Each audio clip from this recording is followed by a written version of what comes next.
Chelsea's staggering losses of £342 million in the 24-25 season were the largest ever posted by an English club, and that has reignited debate about the club's financial model and long-term future. The shortfall has highlighted just how limited Stamford Bridge is when it comes to capacity and therefore matchday revenue, especially when compared with their rivals. And that has only strengthened the argument that a new or expanded stadium is crucial to boosting revenue and balancing the books in West London. Stamford Bridge is an iconic stadium steeped in history and tradition, and Chelsea are one of very few UK clubs who play on the same site at which the team was founded in 1905. But even with renovations at either end of the 20th century, its 40,173 capacity means it's only the 12th biggest football stadium in England, with Wembley at the top. However, owner Todd Boehly is desperate to get more fans through the door, so this video will explore what options the Blues are considering and the pros and cons of them all. Drogba, Lampard, Terry, all those memories that they've made for so many people, they've made in that place. Stamford Bridge is Chelsea's heritage, history, and it's going to be our future. I think because it's smaller, it wouldn't be as intimidating for opposition, but in past it's actually been the opposite. I mean, it's a bit like Trigger's broom because it has changed completely since the days that I first went through the turnstiles and up the back of the steps at the shed onto the shed terrace. But I've got all those memories locked inside my head. So where has it all gone wrong? Chelsea have tried and failed to increase their capacity 3 times in the last 20 years. In 2007, former owner Roman Abramovich had the crazy idea of erecting a stadium on top of Waterloo Station. In 2012, the club failed in a bid to build a new ground at Battersea Power Station. Then in 2017, futuristic images were released of the 60,000-seat egg slicer proposal, but although Chelsea were awarded planning permission, it expired due to various delays and economic challenges. Now that leads us to another major but very unique hurdle, the curious case of the Chelsea pitch owners. Severe financial issues in the 70s and 80s saw the Stamford Bridge freehold sold to property developers, which very nearly saw the club lose their famous old ground.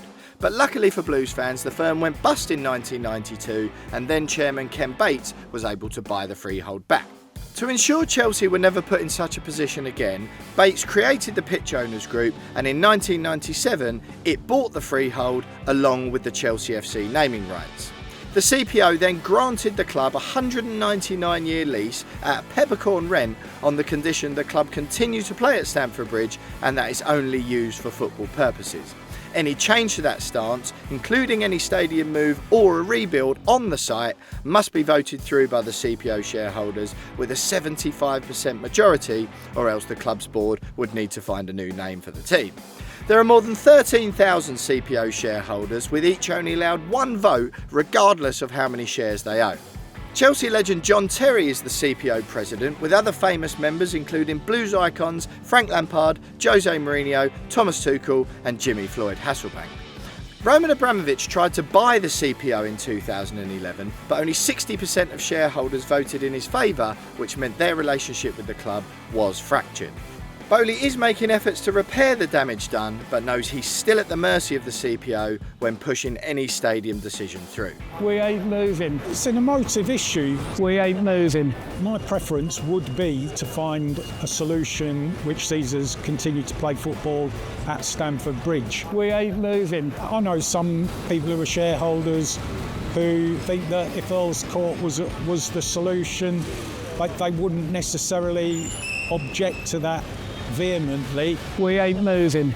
You've got the other side of the spectrum where, people will chain themselves to the railings rather than leave Stamford Bridge. We ain't moving. So where are we at now? Ultimately, Chelsea have 3 options. Expand the current stadium, knock it down and build a new one, or build a new one somewhere else. So let's have a look at option 1, expand Stamford Bridge. Expanding Chelsea's ground is complicated for 2 reasons. Firstly, its West London location in a built-up area full of houses, businesses and shops, plus the 2 train lines that run directly past 2 sides of the ground, limit the ability to expand the stadium's footprint. But the second hurdle is far more bizarre. In nearby Richmond Park, a mound named after King Henry VIII has a protected view of St Paul's Cathedral, and increasing the height of the Stamford Bridge stands would obscure that view.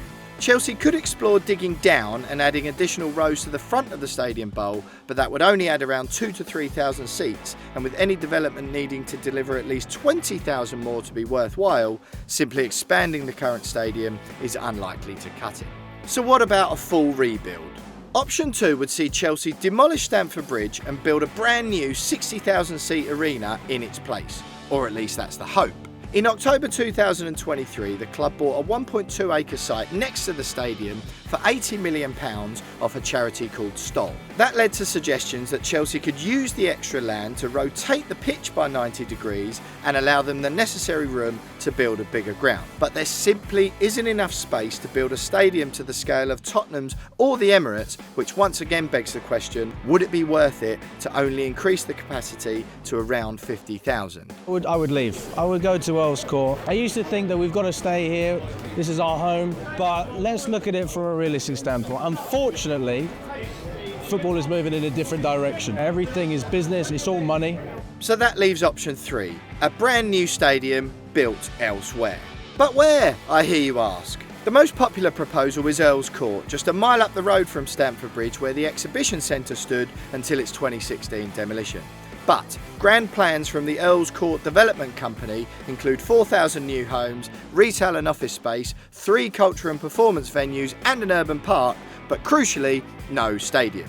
So if local councils grant permission to those plans, pop goes that idea. But Chelsea aren't giving up just yet and may target government funding to make it happen, just like Manchester United, who are hoping to use Treasury cash to knock down Old Trafford and build their new stadium as part of a wider redevelopment of the area. Once again, this option is also fraught with issues, which has led to mooted suggestions that the club look outside the Hammersmith and Fulham borough, or God forbid, outside of London altogether. We are Chelsea FC. If we move, we don't want to move to outside of West London. It has to be around here, close. That's the most important thing. It'd be a massive loss if Chelsea move away. This football club keeps this part of London alive. Personally, I'd prefer to probably redevelop here. If you look at the other teams that have moved, like take Spurs, West Ham for example, they've got these massive stadiums, but I feel like when I've been there, the atmosphere is like taken away from massively. Like West Ham, it just feels like soulless, like empty. I wouldn't want us to lose from Stamford Bridge. Now, one positive of building a stadium elsewhere is that Chelsea can play at Stamford Bridge until their new ground is built, ensuring no dip in matchday revenue during the build, which is what they would have to endure under any ground share arrangements at Wembley, Twickenham or Craven Cottage. If a solution could be found at Fulham, that would be fine. But I think people start sort of losing interest a bit at the prospect of playing at Wembley Stadium for 5 years. It's a godforsaken venue to play league football at. So how much would all of this cost? Well, Liverpool spent £80 million to extend Anfield and Fulham spent £120 million on their Riverside stand. But given the extent of the work required, estimates predict a Stamford Bridge extension could cost as much as £600 million. But with that option unlikely to deliver more than 10,000 extra seats, a new build is likely to provide much more value. Tottenham spent £1 billion on their new home, whereas Manchester United's 100,000 seat proposal will set them back an eye-watering £2 billion. So, accounting for inflation, estimates predict a new ground in an alternate location would cost Chelsea around £1.2 billion. But a total rebuild of Stamford Bridge would be closer to £1.6 billion due to the required demolition and likely required upgrades to local infrastructure, including Fulham Broadway Station.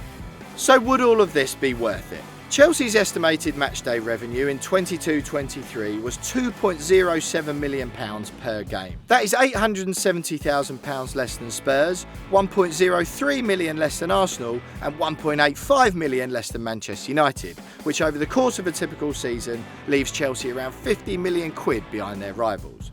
Therefore, a 50% capacity increase to 60,000 could deliver a revenue increase of £39 million across a year, thus boosting Chelsea's total annual matchday revenue to around £110 million. One of the most important things about any redevelopment is that oiks like me and people who haven't got that much money and have been keeping this football club going since 1905 can still afford to get in. If you want to stop season ticket prices going up and membership prices as a whole, you get a bigger stadium and that solves the problem. Fact is, Premier League clubs could let every supporter in for nothing and still make a massive profit. And you just got to make the prices fair for everyone. If it's affordable, then people will do it, and if it's not, they won't come. There's too much greed at the top. The ashes of Peter Osgood, Peter Bonetti are interred under the penalty spot in front of the shed end. You can't just pick all that up and shove it round the corner chasing a pound note. So how long will all of this take? Liverpool took just over 3 years to extend the Anfield Road stand, whereas Barcelona are adding a new tier spanning the entire Nou Camp, which is expected to take more than 4. So with Chelsea bosses seemingly miles away from a decision, a typical design consultation phase taking 2 years, and any build likely to take around 5, there's no way any project will be complete this side of 2032. So what do the owners want? Recent reports suggest co-owners Todd Boehly and Bedad Eghbali are at total loggerheads over which way to proceed. Boehly is believed to favour a relocation with his heart set on Earl's Court, while Sun Sport revealed Eghbali prefers the idea of extending Stamford Bridge to around 55,000 seats, although his proposal is said to have cost up to £1.5 billion and be fraught with difficulties. My message for Bedad and Todd is sort it out. Bedad, if you want to stay at Stamford Bridge, you've got my backing. We ain't moving. Open your ears and listen to the voice of the supporters who actually come to games at Stamford Bridge. They're the people that will keep the club going in the future.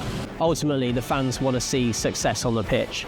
I think if you offer an increase in capacity, maybe a bit worse atmosphere, but you're winning the Premier League again, you're winning the Champions League again, fans then wouldn't really mind. But I think if you do it and the success doesn't follow, then you've got a problem.